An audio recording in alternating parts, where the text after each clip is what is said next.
This is the Fight Man's podcast. Today, going to be breaking down round number 2 of that amazing fight last year, 2023, I think July. Errol Spence versus Terrence Bud Crawford.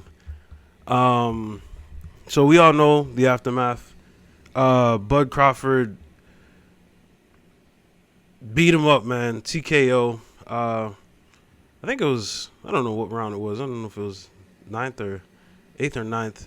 You know, Bud Crawford, he starts off slow a lot of times. But he's just, he's feeling his opponent out. And then from there, he kind of figures out what to do. But yeah, I mean, it's funny. Every time when I saw Crawford fight, I always thought, like, how is Spence going to beat this dude? And then I remember when I saw one of Spence's fights, I'm like, dang, he might give Crawford a little bit of problems. But Crawford, just a great tactician, man. He's the mind, the IQ. I mean, dang, like, it's just the stuff that he thinks to do to just beat the opponent is beautiful. But we're just going to get through a little bit through round number 2. I can't play it too much because I'll get a copyright, but we'll just skip a little bit ahead. But yeah, I think in the beginning of this round, it kind of started off a little slow. In the first round, Errol Spence was utilizing his jab a lot. And Bud Crawford was just, I feel like he was just timing, parrying, and just trying to see an opening. See that jab didn't touch. And obviously, Bud Crawford can switch positions, so he's on southpaw right now, and saw that coming a mile away almost. And I just feel like a lot of the jabs that Spence was throwing was just to set up another shot, trying to close that distance and loop that overhand left, trying to go right through the guard. But I guess no effect, right? I remember, well, let me just get through. So then Crawford throws a jab, and then eventually Crawford's jabs, because they had much more impact. So I'm just backing up. See that jab? Nothing, just touch gloves. Crawford keeping that distance. I feel like that's the best defense, distance. But, if you can fight in the pocket and make a miss in the pocket, you have openings as well. But, see, that jab didn't land. Measuring the distance probably.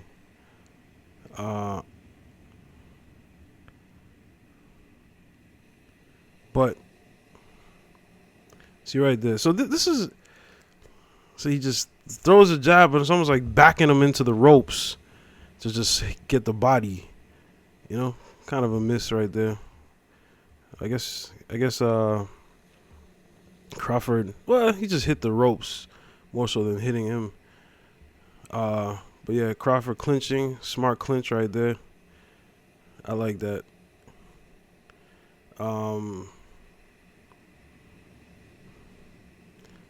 Get them off each other. And then eventually,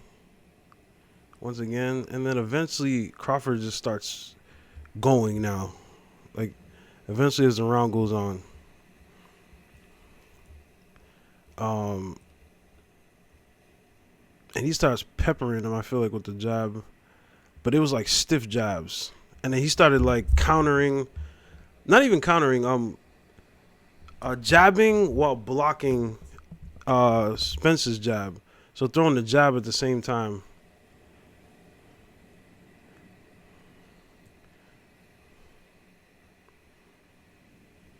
Parry. Nice. Expecting that overhand left.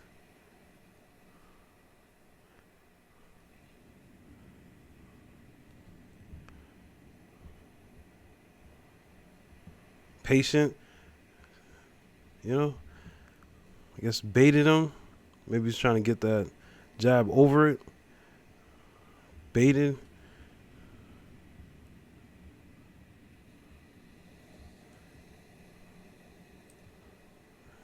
Got the outside. Bang! Tapping him now. Almost got him with that uppercut. Almost like a interesting jab. But yeah, then you start seeing Spence's face. As Crawford started tagging him up with the jab, Spence's face was looking like he was getting jabbed. Almost looked like more than jabbed. Almost like he was getting hit with some power shots. It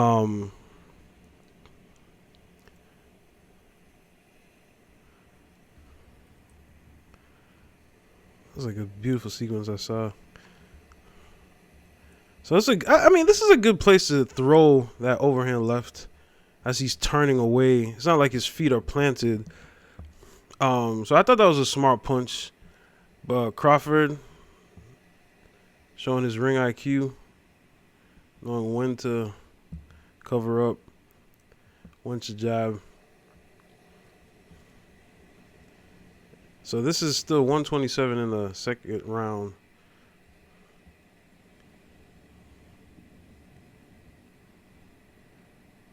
So there was a point he started timing and he started throwing the jab at the same time Spence was throwing it. But I like this block right here. Almost like a parry. Almost like missed it with my glove, but I got it with my forearm. But you'll see that Crawford eventually does that and hits him with this jab at the same time. Counters with Spence with his counter jab.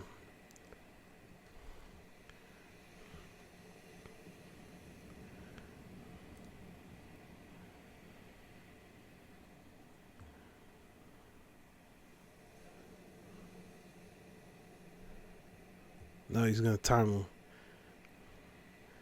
Plant in. Yep, get your head off center. Uh-oh. Are you baiting that? Now he jumps in. Bam. Now he starts timing him. I think he did it a few more times. And look at his head went back too.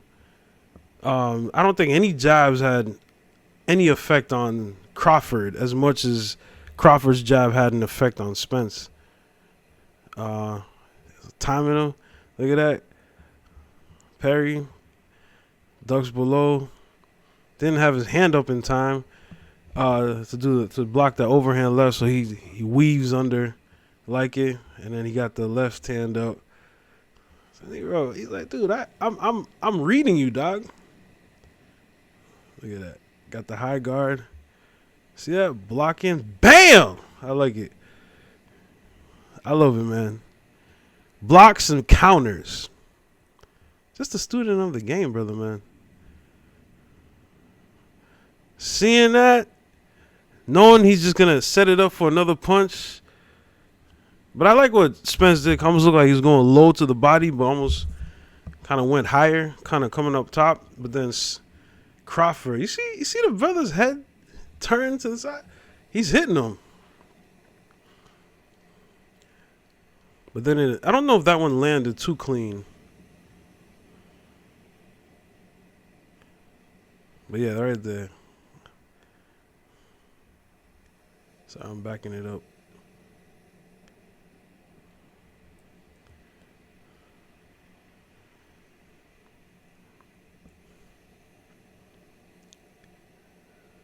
He's going to start timing that jab.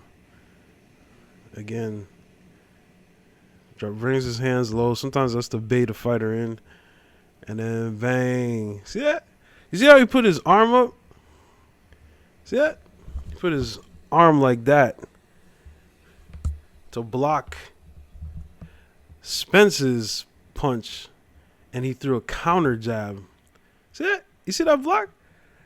And the counter jab. Look at Spence's head moving back. His whole body went back. Yo, Crawford is deceptively strong. Beautiful, man. He did that like one other time I seen that. You know, you gotta like really pay attention with boxing and stuff, because it's like subtle stuff like that. And I don't even think I've seen it in real time during the fight. That block Because I don't know what that block is called. That type of block, but it's almost like the old school Philly shell. I almost said Philly cheesesteak show, but Philly shell. Where they just stand kind of squared up. Once again, now Crawford starts stepping forward. See, like, none of Spence's jabs, dog. Like, in the second round, none of Spence's jabs really did anything. And he stayed in the pocket, watching. What is that, a body shot to the back? But then, muscling him a little bit, pushing him. And he's going to frame him a little bit with his forearm. But look at it. Look at Spence's face, dog. Like, framing him, and pushes him off. Look at that. Get off of me, dog. Get off of me. Crazy. And then, you want some more?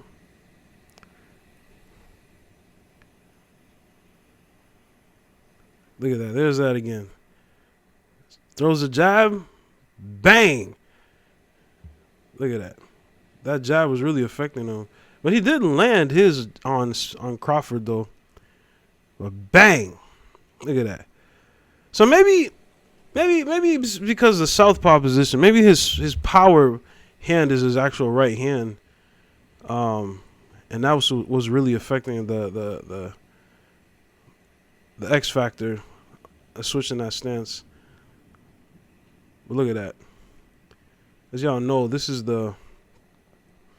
so his head is down and he's bang. He missed him. Excuse me, that was not the one I think it was another round. Why is Spence almost looking like he's smiling? Dude, like, you getting tagged up, bro. His eyes, his face just looking off. Virgil Hunter was saying that his face looked pink. I won't go that far, but a purple during the fight.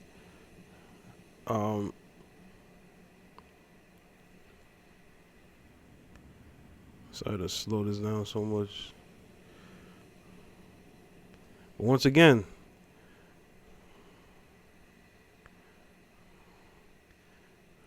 beat him to the punch. Bam. Beat him to the punch. You see how his body cocks back? Spence, after getting hit? Man, when I was seeing that, I was like, yo, Spence is not going to win this fight, bro. Dang. Bang. You almost don't try to do that. And this is where bam, knocked him off center, got him off balance.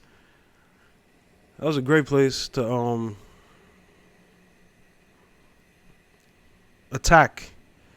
When you see somebody off balance like that, sometimes you gotta watch out for the I mean, it's not like he stepped on his foot when you look at it right here. He just had a wide stance and he just was off balance and bang. Beautiful. Was that the swivel jab or something like that? There's like different types of jabs. It's not a jab for everything. But yeah, knocked him down. And from then on, I mean, he just, after he got up, you know, obviously Crawford was trying to go for a kill, but it was 19 seconds left in the fight. And stuff. But yeah, I mean, this is where Crawford was making adjustments, because pretty much Spence won round one. But then after, Crawford just made the adjustments come round two. So I don't know, that kind of low-key told me, because I mean, Spence is kind of a straightforward kind of fighter. And that kind of, low-key told me that he was not that hard to kind of figure out a strategy to get him at or something to work off of. And stuff. But I mean, at the end of the day, I mean, I'll give the IQ, Crawford's IQ over Spence like any day, and stuff. So he made those adjustments, and I'll break down some more of the rounds of that fight. I really like this fight. I like all the fights. I can find something good in all of them, and stuff. But yeah, this was a good fight, and I mean, I felt bad for Spence, to be honest with you. I didn't think it was going to be that bad. I thought Crawford would win, But brother, man, he beat him up, man. It was a good. I think it was. I just liked it for Crawford. But I'm a fan of Spence, but I just think Crawford was just a more technical, tactical fighter. He can make adjustments if he needs to, and he's a bully. He's a dog. He's fought dogs, and you know what I mean. So, but yeah. Anyways, this is the Fight Man podcast. Just quick little second round analysis on this fight of Crawford versus Spence. So I got some more rounds with this fight I'm gonna look at, and I'll make sure I upload those coming soon. All right, it's the Fight Man's podcast signing off. Peace.